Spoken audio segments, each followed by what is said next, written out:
सभी साथियों को मेरा नमस्कार। दोस्तों, आज की इस वीडियो पर हम बात करने वाले हैं कि IFMS 3.0 पोर्टल पे सैलरी एरियर बनाने का प्रोसेस चालू हो गया है और साथ ही आपका जो सैलरी एरियर बिल है वो आपको किस तरह प्रोसेस करना है। चाहे आपके कर्मचारी का कोई ACP, MACP एरियर हो या फिक्सेशन एरियर हो, यानी कि जिस भी तरह का आपका सैलरी का एरियर हो, आपको अब IFMS 3.0 पोर्टल से पे एंटाइटलमेंट हिस्ट्री जनरेट करके आपको सैलरी एरियर बिल प्रोसेस करवाना होगा। सैलरी एरियर बिल आप IFMS 3.0 पोर्टल पे किस तरह बनाएंगे, इसी के बारे में आपको आज की इस वीडियो में कंप्लीट प्रोसेस बताने वाला हूं। तो दोस्तों, सबसे पहले आप अपनी SSO ID है DDO लॉगिन कर लेंगे। SSO ID DDO लॉगिन करने के बाद देख रहे हैं आपको यहाँ पे IFMS 3.0 पोर्टल का एक एप्लीकेशन मिलेगा। आप यहाँ पे IFMS 3.0 एप्लीकेशन ओपन करेंगे। IFMS 3.0 पोर्टल एप्लीकेशन ओपन करने के बाद आपके सामने आप यहाँ पे जो डेस्क है, डेस्क में आप DDO रोल सेलेक्ट करके आप यहाँ पे डेस्क से वर्किंग रोल सेलेक्ट कर लेंगे। डेस्क सेलेक्ट करने के बाद आप यहाँ पे देख रहे हैं एम्प्लॉय मैनेजमेंट पे क्लिक करेंगे। आपको इस वीडियो में कंप्लीट प्रोसेस बताऊंगा कि आप सैलरी एरियल बिल में हिस्ट्री जनरेट करने से लेके अलाउंस और डिडक्शन किस तरह ऐड करें, तो आप वीडियो में लास्ट तक बने रहें। दोस्तों, सबसे पहले देख रहे हैं आपको जिस भी कर्मचारी की सैलरी एरियल बिल प्रोसेस करवाना है उसकी आपको देख रहे हैं इस तरह की एक अंतर विवरण पत्र यानी कि डिफरेंस शीट बनानी होगी, जिसमें आपको कर्मचारी का ड्यू और ड्रॉन दर्शाते हुए अलाउंस और डिडक्शन आपको यहाँ पे कैलकुलेट करना है कि कर्मचारी का सैलरी एरियर कितना प्रोसेस होगा। इस तरह की आप सैलरी एरियर की एक्सेल शीट बनाएंगे जिसमें आपको कंप्लीट डिटेल मिलेगी, क्योंकि इसके अनुसार आप जो IFMS 3.0 पोर्टल पे सैलरी एरियर बिल प्रोसेस करेंगे वो वाला एरियर और साथ ही आपकी डिफरेंस शीट का सैलरी एरियर दोनों की अमाउंट है मैच होनी चाहिए।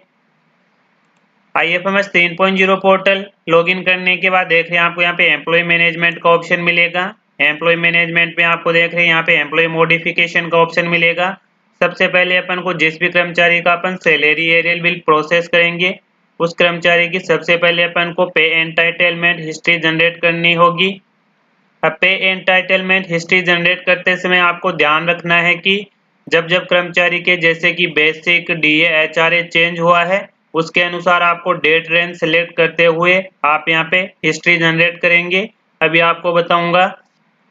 तो यहाँ पे देख रहे हैं आपको मॉडिफिकेशन में पे एंटाइटलमेंट हिस्ट्री का ऑप्शन मिलेगा। आप यहाँ पे एंटाइटलमेंट हिस्ट्री वाले पे क्लिक करेंगे। जैसे आप यहाँ पे एंटाइटलमेंट हिस्ट्री वाले पे क्लिक करते हैं तो यहाँ पे देख रहे हैं आपको सभी कर्मचारियों के नेम मिलेंगे। अब जिस कर्मचारी का आप सैलरी एरियर बिल प्रोसेस करवा रहे हैं वो कर्मचारी आपको यहाँ पे देख रहे हैं सेलेक्ट करना है। उस कर्मचारी के नेम के सामने आपको यहाँ पे मॉडिफाई का ऑप्शन मिलेगा। अब ध्यान देना है कि आपको पे एंटाइटलमेंट हिस्ट्री जनरेट करने से पहले सबसे पहले आपको एम्प्लॉय मॉडिफिकेशन में जाके उस कर्मचारी की सर्विस डिटेल आपको अपडेट करनी है। उसके बाद ही आप यहाँ पे हिस्ट्री जनरेट करेंगे, क्योंकि अगर आप यहाँ पे उस कर्मचारी की सर्विस डिटेल अपडेट नहीं करते हैं और जब आप हिस्ट्री जनरेट करते हैं तो आपकी जो पे लेवल है, बेसिक रेंज है, वो आपके सही से ओपन नहीं होगी। तो आप सबसे पहले सर्विस डिटेल अपडेट करें, उसके बाद आप यहाँ पे एंटाइटलमेंट हिस्ट्री जनरेट करेंगे। हिस्ट्री जनरेट करने के लिए आप यहाँ पे देख रहे हैं मॉडिफाई वाले पे क्लिक करेंगे।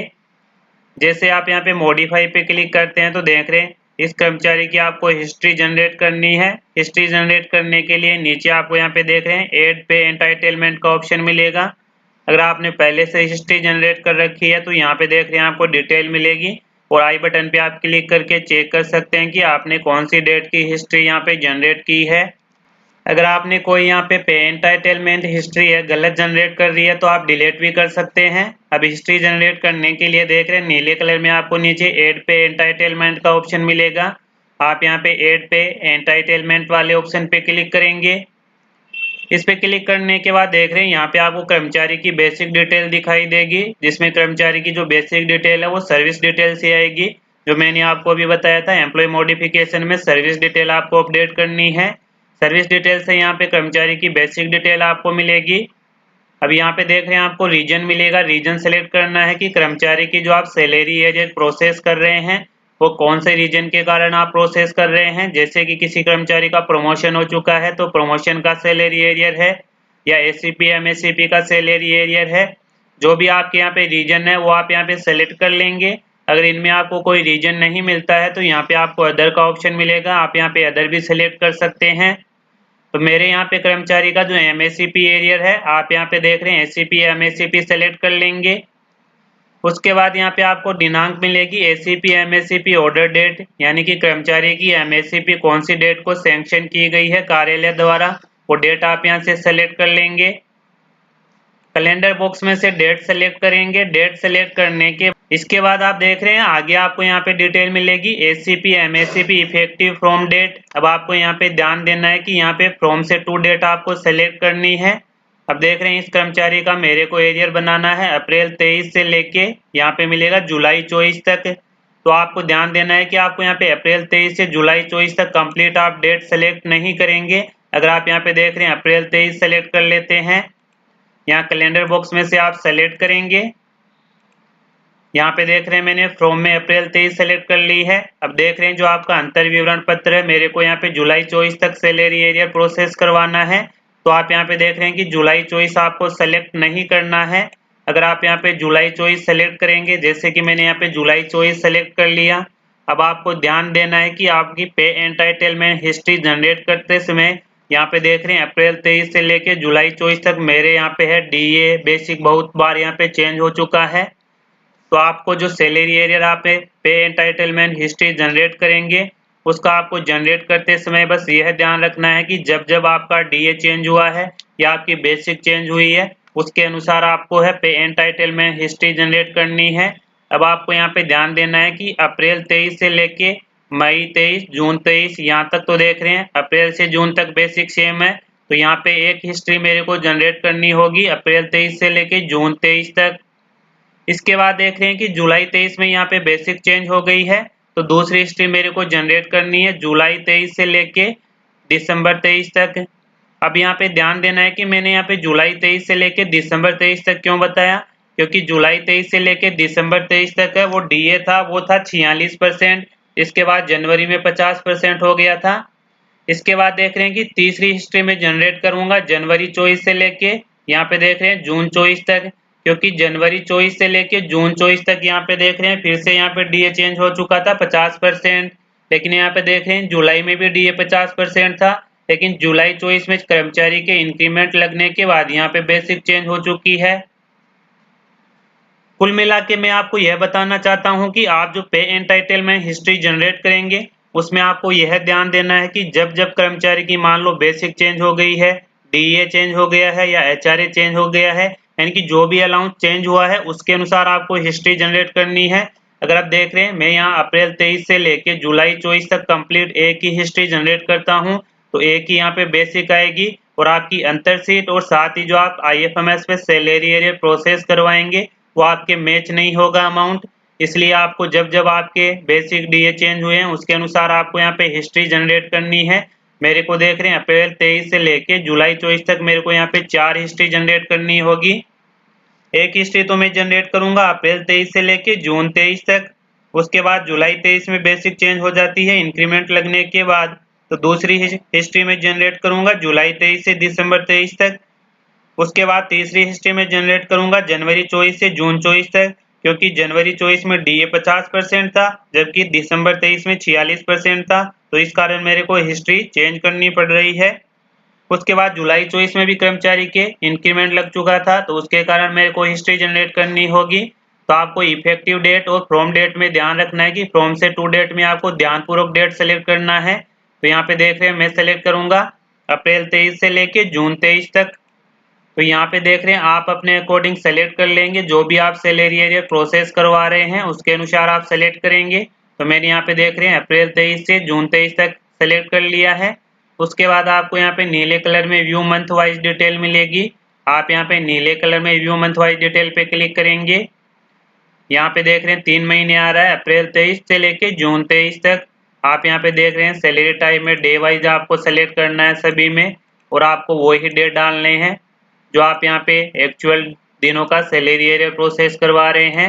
अगर आप किसी कर्मचारी का यहाँ पे देख रहे हैं 5 अप्रैल से बनाते हैं, तो आपको 30 में से 4 दिन कम करने हैं, उसके अनुसार फिर आपको डेज डालने हैं। क्योंकि जो आप ये डेज डालेंगे उसके अनुसार आपका सैलरी एरियर बिल सिस्टम द्वारा प्रोसेस होगा। अब देख रहे हैं आप यहाँ पे सेव पे क्लिक करेंगे। सेव पे क्लिक करने के बाद यहाँ पे देख रहे हैं आपको सर्विस कैटेगरी सेलेक्ट करनी है। सर्विस कैटेगरी में आपके जो कर्मचारी है उसके सर्विस कैटेगरी क्या है, स्टेट सर्विस है, सबऑर्डिनेट है, उसके अनुसार आप सेलेक्ट करेंगे। उसके बाद आपको यहाँ पे सब सर्विस कैटेगरी मिलेगी। सब सर्विस कैटेगरी में अब आपको ध्यान देना है कि कई बार सब सर्विस कैटेगरी का ऑप्शन यहाँ पे ओपन नहीं होता है।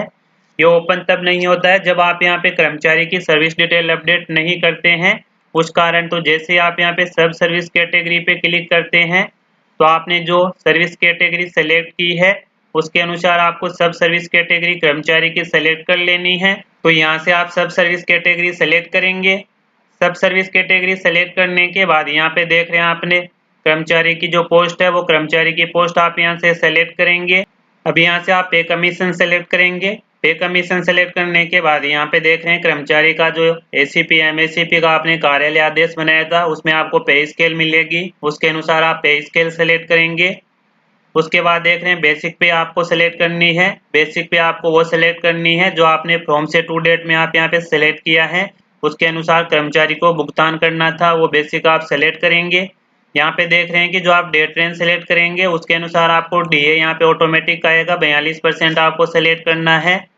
अगर आप यहाँ पे देख रहे हैं कंप्लीट यहाँ से फ्रॉम से लेके टू डेट में अगर जुलाई 24 डालेंगे तो यहाँ पे आपके 42, 46, 50% डीए आएगा, इसका आपको ध्यान रखना है। डीए सेलेक्ट करने के बाद आप यहाँ पे गवर्नमेंट क्वार्टर में नो सेलेक्ट करेंगे। जैसे आप नो सेलेक्ट करते हैं तो यहाँ पे आपको एचआरए का टैब मिलेगा, आप यहाँ से एचआरए सेलेक्ट करेंगे।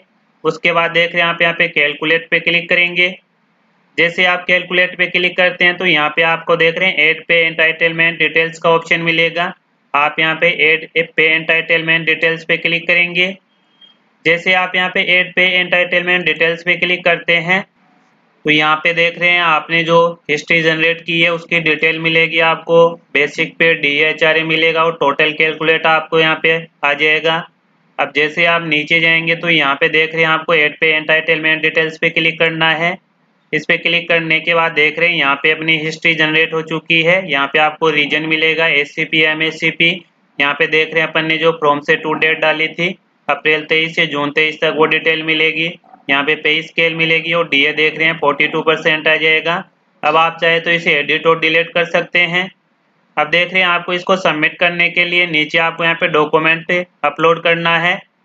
जब आप यहाँ पे एंटाइटल में हिस्ट्री जनरेट करेंगे तब आपको यहाँ पे डॉक्यूमेंट अपलोड करना है। तो आप यहाँ पे एमएससीपी ऑर्डर यहाँ पे अपलोड कर देंगे।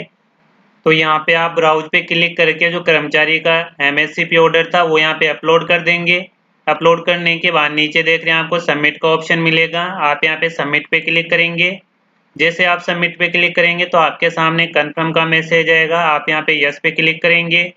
यस पे क्लिक करने के बाद आपके सामने एक सैंक्शन ऑर्डर जनरेट होके आएगा, उस पर आपको आपके आरएन वितरण अधिकारी के ओटीपी के माध्यम से आपको यहाँ पे सबमिट करना है।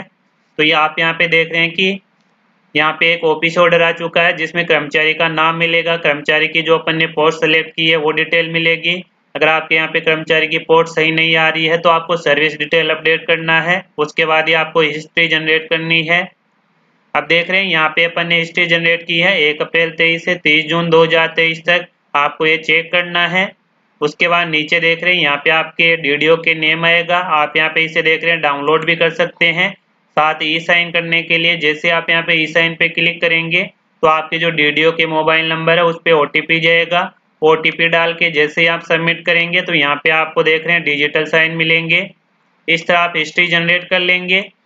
हिस्ट्री जनरेट करने के बाद देख रहे हैं फिर से आपको देख रहे हैं अलग से हिस्ट्री जनरेट करनी पड़ेगी, यानी कि जो मैंने आपको बताया कि अपन को 4 हिस्ट्री यहाँ पे जनरेट करनी पड़ेगी। आप जो सैलरी एरियर प्रोसेस करेंगे उसके अनुसार आपको एक से अधिक हिस्ट्री जनरेट करनी पड़ सकती है। अगर आपके अलाउंस और जो अलाउंस अलग अलग चेंज हुए हैं तो उसके अनुसार आप हिस्ट्री जनरेट करेंगे। तो यहाँ पे मैंने देख रहे हैं 3 हिस्ट्री जनरेट कर ली है। आपको जितनी भी हिस्ट्री जनरेट करनी है सेम वही प्रोसेस है जो मैंने अभी आपको बताया, आप हिस्ट्री जनरेट कर लेंगे। हिस्ट्री जनरेट करने के बाद अगर हिस्ट्री गलत जनरेट हो गई है तो आप डिलीट भी कर सकते हैं। और देख रहे हैं आई बटन पे क्लिक करके आप चेक भी कर सकते हैं कि जो आपने हिस्ट्री जनरेट की है वो कौन सी दिनांक से कौन सी दिनांक के लिए की है। अब आपको यहाँ पे सैलरी एरियर बिल प्रोसेस करवाना है। तो सैलरी एरियर बिल प्रोसेस करवाने के लिए देख रहे हैं हिस्ट्री जनरेट करने के बाद आपको यहाँ पे बिल्स वाले ऑप्शन में आना है। बिल्स वाले ऑप्शन में आपको यहाँ पे सैलरी एरियर बिल का ऑप्शन मिलेगा। सैलरी एरियर बिल में आपको दो तरह के ऑप्शन मिलेंगे, सैलरी एरियर और एक मिलेगा सैलरी एरियर बिल्स। आप यहाँ पे पहले वाला ऑप्शन है जो सैलरी एरियर, इस पे आप क्लिक करेंगे। सैलरी एरियर पे क्लिक करने के बाद देख रहे हैं आपको इस तरह का मैसेज मिलेगा, नो एरियर रिक्वेस्ट। यहाँ पे आपको मिलेगा रेज एन एरियर रिक्वेस्ट। यहाँ से अपन को एरियर के लिए रिक्वेस्ट जनरेट करनी है। अभी तक केवल अपन ने हिस्ट्री जनरेट की है। हिस्ट्री जनरेट करने के बाद एरियर के लिए रिक्वेस्ट जनरेट करने के लिए आप यहाँ पे रेज एन एरियर रिक्वेस्ट पे क्लिक करेंगे। इस पे क्लिक करने के बाद जिस कर्मचारी की अपन ने पे एंड टाइटल में हिस्ट्री जनरेट की है वो कर्मचारी आपको यहाँ पे सेलेक्ट करना है। उस कर्मचारी के नेम के सामने आपको सेलेक्ट का ऑप्शन मिलेगा। आप यहाँ पे सेलेक्ट वाले पे क्लिक करेंगे। जैसे आप यहाँ पे सेलेक्ट पे क्लिक करते हैं तो देख रहे हैं यहाँ पे उस कर्मचारी का नेम मिलेगा जिसकी अपन ने पे एंड टाइटल में हिस्ट्री जनरेट की है। अब जैसे आप नीचे जाएंगे तो यहाँ पे देख रहे हैं आपको अलाउंस और डिडक्शन और साथ ही पेएबल एरियर यहाँ पे अमाउंट देख रहे हैं 00 मिलेगा, क्योंकि अभी तक अपन ने सैलरी एरियर की रिक्वेस्ट जनरेट नहीं की है। एरियर की रिक्वेस्ट जनरेट करने के लिए आपको यहाँ पे एंड टाइटल में हिस्ट्री का ऑप्शन मिलेगा। आप यहाँ पे देख रहे हैं पे एंड टाइटल में हिस्ट्री पे क्लिक करेंगे। जैसे आप यहाँ पे एंड टाइटल में हिस्ट्री पे क्लिक करते हैं तो देख रहे हैं अपन ने यहाँ पे 3 रिक्वेस्ट जनरेट की है पे एंटाइटलमेंट की। वो तीनों डिटेल आपको यहाँ पे मिलेगी। आपको चेक करना है। देख रहे हैं अप्रैल 23 से लेके 30 जून 23 तक। उसके बाद देख रहे हैं जून के बाद आपको यहाँ पे जुलाई 23 से लेके दिसंबर 23 तक मिलेगा। उसके बाद मिलेगा जनवरी 24 से लेके जो भी आपने जिस भी दिनांक तक आपने सैलरी एरियर की रिक्वेस्ट जनरेट की थी वो डिटेल मिलेगी। अब देख रहे हैं अपन को ये कंप्लीट एरियर बिल प्रोसेस करवाना है तो आपको यहाँ पे देख रहे हैं सभी जो रिक्वेस्ट है उनके सामने चेक बॉक्स में क्लिक करना है। जैसे आप चेक बॉक्स में क्लिक करते जाएंगे यहाँ पे आपके इफेक्टिव और फ्रॉम डेट है वो यहाँ पे चेंज हो जाएगी, यानी कि फ्रॉम से टू की डेट ऑटोमेटिक चेंज होती जाएगी। अभी देख रहे हैं अप्रैल 23 से जून 23 आ चुकी है। जैसे ही आप यहाँ पे देख रहे हैं जुलाई वाली रिक्वेस्ट भी सिलेक्ट करेंगे तो यहाँ पे देख रहे हैं इफेक्टिव डेट चेंज हो चुकी है। इसी तरह आप देख रहे हैं तीसरे नंबर की रिक्वेस्ट भी यहाँ पे सिलेक्ट करते हैं तो यहाँ पे देख रहे हैं जिस दिनांक तक आपने रिक्वेस्ट जनरेट की थी वो आपको देख रहे हैं फ्रॉम से टू में मिलेगी। यहाँ पे एंटाइटल में हिस्ट्री सेलेक्ट करने के बाद यहाँ पे देख रहे हैं आपको सबमिट का ऑप्शन मिलेगा। आप यहाँ पे सबमिट पे क्लिक करेंगे। जैसे आप सबमिट पे क्लिक करेंगे तो देख रहे हैं यहाँ पे अपन को अलाउंस मिलेगा। पहले जो 0 आ रहा था वो अलाउंस अपन को मिलेगा। यहाँ पे देख रहे हैं डिडक्शन आ नहीं रहा है। डिडक्शन अपन को मैनुअल ऐड करना होगा। इनकम टैक्स का, जीपीएफ का, एसआई का, आरजीएचएस का जो भी डिडक्शन है वो अपन को मैनुअल ऐड करना है। नीले कलर में आप ऐड डिडक्शन पे क्लिक करके यहाँ से आप देख रहे हैं डिडक्शन ऐड कर सकते हैं। उससे पहले देख रहे हैं जैसे आप नीचे जाएंगे तो यहाँ पे देख रहे हैं आपको अलाउंस की डिटेल मिलेगी, सैलरी एरियर की कंप्लीट डिटेल मिलेगी। जिस भी दिनांक से लेके यानी कि फ्रॉम से लेके टू डेट तक अपन ने जो रिक्वेस्ट जनरेट की थी वो कंप्लीट डिटेल आपको यहाँ पे मिलेगी।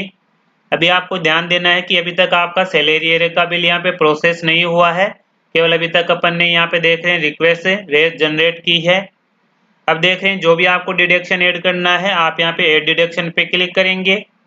ऐड डिडक्शन पे क्लिक करने के बाद यहाँ पे देख रहे हैं आपको जीपीएफ, इनकम टैक्स, एसआई सभी तरह की डिडक्शन मिलेगी। इनकम टैक्स से और साथ ही जीपीएफ जो भी आपको डिडक्शन ऐड करनी है वो आप यहाँ पे चेक बॉक्स में सेलेक्ट करेंगे। सबमिट पे क्लिक करेंगे।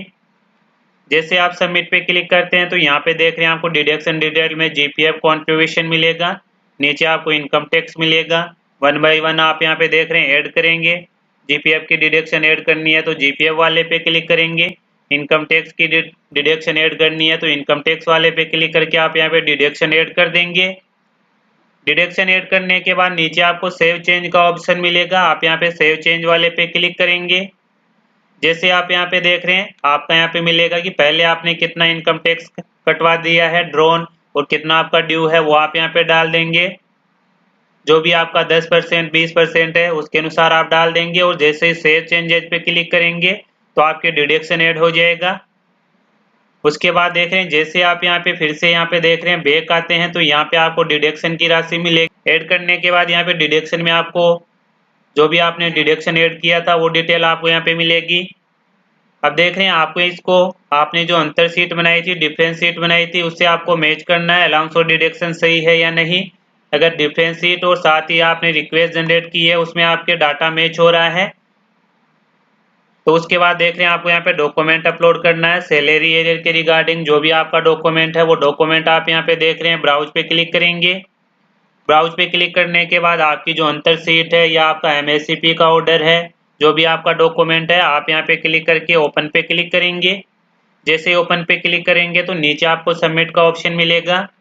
जब तक आप यहाँ पे डॉक्यूमेंट अपलोड नहीं क्लिक करेंगे तब तक आपको यहाँ पे सबमिट का ऑप्शन नहीं मिलेगा। और जो आपने यहाँ पे देख रहे हैं हिस्ट्री जनरेट की थी, डॉक्यूमेंट अपलोड किए हैं, वो सभी डॉक्यूमेंट आपको यहाँ पे मिलेंगे। आप यहाँ पे आई बटन पे क्लिक करके चेक भी कर सकते हैं कि कौन कौन से डॉक्यूमेंट आपने अपलोड किए हैं। अब देख रहे हैं कि आपका बिल सही प्रोसेस हो गया है, रिक्वेस्ट सही से जनरेट हो चुकी है, तो आप यहाँ पे सबमिट पे क्लिक करेंगे। आपको एक कंफर्म करवाएगा, आप यहाँ पे यस पे क्लिक करेंगे। जैसे आप यहाँ पे यस पे क्लिक करते हैं तो अभी तक आपकी जो सैलरी एरियर की है केवल रिक्वेस्ट जनरेट हुई है, आपका बिल अभी तक प्रोसेस नहीं हुआ है। आप यहाँ पे ओके पे क्लिक करेंगे। ओके पे क्लिक करने के बाद देख रहे हैं यहाँ पे कर्मचारी का नेम मिलेगा, अलाउंस मिलेगा और डिडक्शन मिलेगा और पेएबल एरियर आपको यहाँ पे मिलेगा और यहाँ पे स्टेटस आपको अपलोड मिलेगा। अब देख रहे हैं कि अभी तक अपना बिल प्रोसेस हुआ नहीं है। अब अपन को बिल जनरेट करना है। बिल जनरेट करने के लिए देख रहे हैं आपको यहाँ पे 3 तरह के ऑप्शन मिलेंगे। एक तो आई बटन का ऑप्शन मिलेगा। आई बटन पे आप वी रिपोर्ट पे क्लिक करके यहाँ पे देख सकते हैं कि आपकी क्या क्या डिटेल है। और साथ ही देख रहे हैं अगर आपके यहाँ पे रिक्वेस्ट गलत जनरेट हो चुकी है तो डिलीट पे क्लिक करके आप डिलीट कर सकते हैं। आपके पास जो ये बीच में डिलीट और आई बटन के बीच में जो ऑप्शन है जनरेट बिल, आप यहाँ पे जनरेट बिल पे क्लिक करेंगे।